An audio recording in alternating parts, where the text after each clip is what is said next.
Bonjour et bienvenue dans ce premier numéro de Lys Auto Story, la série qui retrace l'histoire du rallye de la Lys et du rallye du Cedico. Et nous allons bien évidemment commencer par l'année 1983. Donc, tout d'abord, il faut savoir que le rallye du Cedico a été la continuité d'une épreuve qui s'appelait le sprint de Roquetoire, qui ont été réalisés en 1981 et en 1982 déjà par le R Racing Team, présidé donc par le président Després, accompagné du fameux Milo, dont on parlera très longuement durant cette série. Initialement prévu sur le secteur Audomarois, et plus précisément dans la commune d'Arques, le rallye du Cedico s'est fait suite à un rendez-vous extraordinaire qui avait été raconté lors de la remise des prix, notamment l'année dernière du Lys Auto Racing par Milo. C'est le rendez-vous avec Monsieur Cato, le directeur du Cedico, qui se dit non, je veux que le premier rallye organisé par le R Racing Team se passe sur la commune d'Aire-sur-la-Lys et plus précisément chez moi au Cedico. C'est donc à ce moment-là que le rallye du Cedico a été créé et donc organisé par le R Racing Team. C'est parti maintenant pour l'organisation de l'épreuve, trouver des spéciales et trouver des animations bien évidemment tout au long du week-end du premier rallye Cedico. Une fois le lieu trouvé, maintenant il suffit de trouver une date pour le rallye et ça a été décidé par le R Racing Team et la Ligue du Nord-Pas-de-Calais et ce sera le dimanche 5 juin 1983, donc la première édition du rallye du Cedico. Et pour cette première édition, l'organisation a mis les petits plats dans les grands, puisque dès la première année du rallye du Cedico, il n'y a pas moins de 10 spéciales au programme, 2 boucles de 5 spéciales au programme. On avait la spéciale qui était située à Rebec, qui faisait 5,100 km de spéciale. La spéciale de Roquetoire, donc qui reprenait le parcours du sprint de Roquetoire, qui faisait 3,9 km. La spéciale de Pian avec un kilométrage de 6 km. La spéciale de Rondry qui faisait 5 km. Et il faut savoir que cette spéciale est le même tracé qu'aujourd'hui avec la vallée de Fonte notamment. Et la dernière spéciale était celle d'Isberg avec 5,6 km à parcourir. Et il faut savoir également que cette spéciale était regroupée notamment sur le checkdown qui a lieu tous les ans au rallye de la Lys.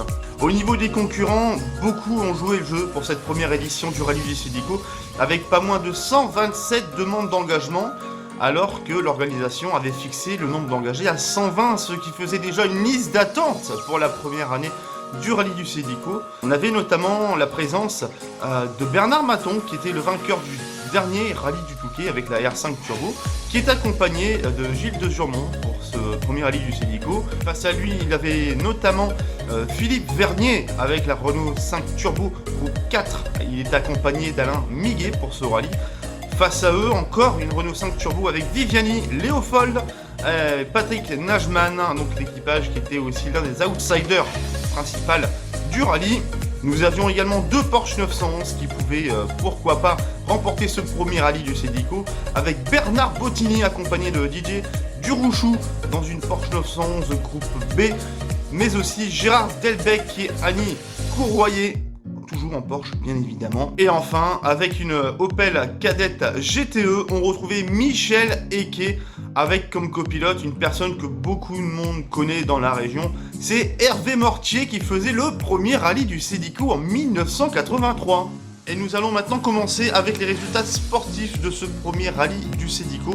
A noter qu'au niveau de la météo, donc le matin du dimanche 5 juin, c'était très humide, donc pas mal de pluie. Et l'après-midi, le temps était totalement sec et donc les spéciales étaient parfaites pour les spectateurs mais également pour les concurrents. Donc au niveau de la première boucle, Bernard Maton prend le leadership d'entrée de jeu avec sa Renault 5 Turbo dès la première spéciale. Mais par contre, il est talonné par Philippe Vernier également avec sa Renault 5 Turbo. Et la bagarre est très intense dès les premiers kilomètres de spéciale. Et ça va tenir bien évidemment les spectateurs en haleine durant tout le rallye.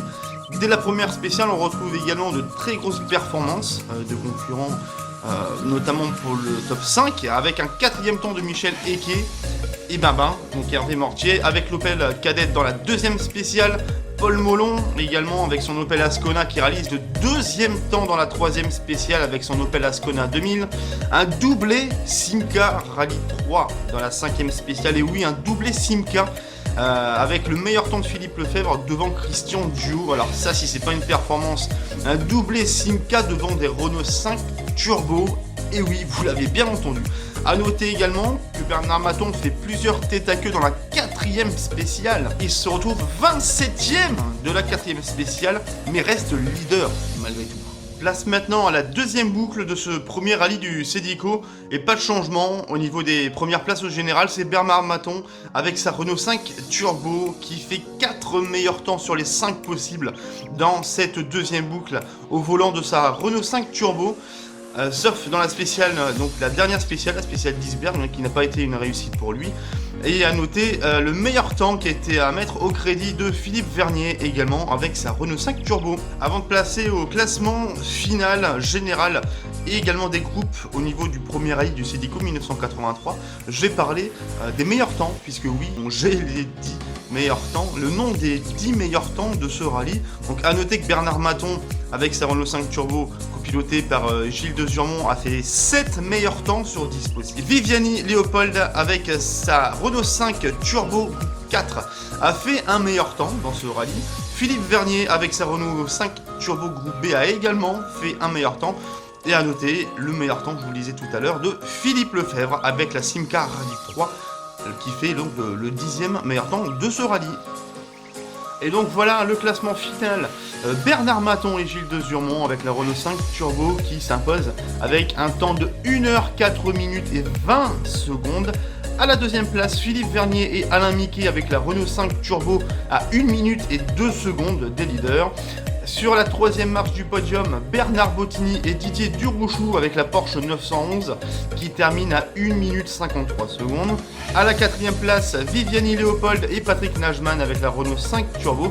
A noter qu'il perd le podium pour 1 seconde.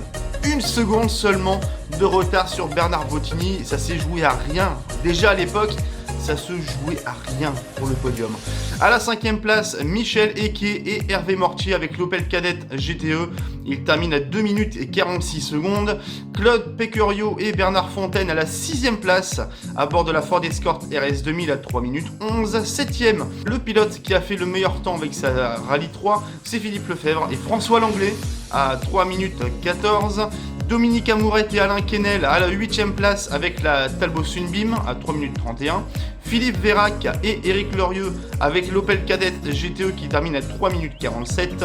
Et enfin, Paul Molon et Régis Boudet avec l'Opel Ascona 2000 à 4 minutes et 2 secondes. Et je vais passer maintenant au podium de chaque groupe, puisque oui, il n'y a pas que le classement Scratch, il y a aussi le classement des différents groupes. Alors à noter, dans le groupe 4, la victoire de Philippe Vernier devant Viviani Léopold. Au niveau du groupe B, donc la victoire du vainqueur, Bernard Maton, donc devant Bernard Bottini. Et sur la 3e marche du podium du groupe B, c'est Jean-Charles Legrand avec une Renault 5 Turbo. Dans le groupe S, la victoire de Philippe Vérac devant Bernard Dussautier et une Renault 5 Alpine. Et sur la 3e marche du podium, c'est Alain Flamand avec l'Opel Kadett qui, oui, était déjà là en 1983 pour le premier rallye du Cedico. Au niveau du groupe B, c'est Claude Pecurio qui s'impose avec sa Ford Escort devant Dominique Amourette. Et 3e, c'est Roger Dezurme avec l'Opel Kadett. Dans le groupe A, c'est la victoire de Michel Eke devant Philippe Lefebvre et Paul Molon. Et enfin, dans le groupe N, c'est Bernard Vérac avec une Ford 1600 RSI qui s'impose devant Pierre Marten et la Golf GTI. Et sur la 3e marche, c'est Marc Decanter, et oui, l'un des coprésidents du rallye du Béthunois actuellement. Le rallye du Cedico est un rallye local, et encore aujourd'hui, des noms étaient déjà présents sur cette épreuve. Et j'en ai trouvé quelques-uns justement sur la liste des engagés. Donc je disais donc Marc Decanter qui était au volant de l'Alfa Romeo Alpha Sud TI qui était présent. Était également présent Roger Barbara avec l'Opel Romeo Alfetta GTV6. Éric Blancpain également qui était présent avec sa Renault 5 Alpine qui est encore garagiste aujourd'hui à Iceberg et à Saint-Venant. Bernard Potier, alias Gorduche, qui était présent et copilote de Philippe Régnier avec la Golf GTI, qui ont même terminé 30e du classement.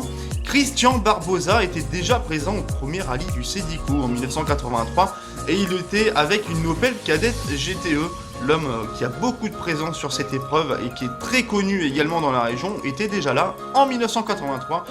Et je le disais aussi, Alain Flamand était là avec son Opel Kadett GTE. Voilà au niveau du sportif, ils étaient 83 concurrents à l'arrivée de ce rallye, donc sur 120 partants le dimanche matin. A noter donc que 37 abandons ont eu lieu sur ce premier rallye du Cedico.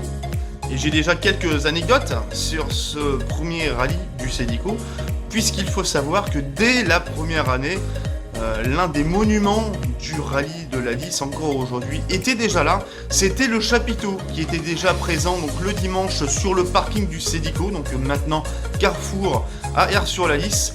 Et donc dans ce chapiteau, on avait notamment une exposition de la marque Datsun qui était là. Et bien évidemment, chose qui est inratable aujourd'hui, la buvette et la friterie bien évidemment qui étaient présentes au chapiteau déjà. Et il faut savoir que le chapiteau ouvrait très tôt, et oui, puisque le chapiteau ouvrait dès le vendredi à 8h du matin, et que tout se passait là-bas, les vérifications, mais également les prises de roadbook étaient là. Et il y a juste la remise des prix, qui la première année n'était pas sous le chapiteau, et oui, parce que la remise des prix du premier rallye du Cedico s'était déroulée au château de Mamé. Donc voilà pour la première édition du Cedico en 1983. J'espère que cette première vidéo du Lys Auto Story vous a plu. Et rendez-vous demain dès 19h pour la suite avec l'édition 1984. Bonne journée à toutes et à tous.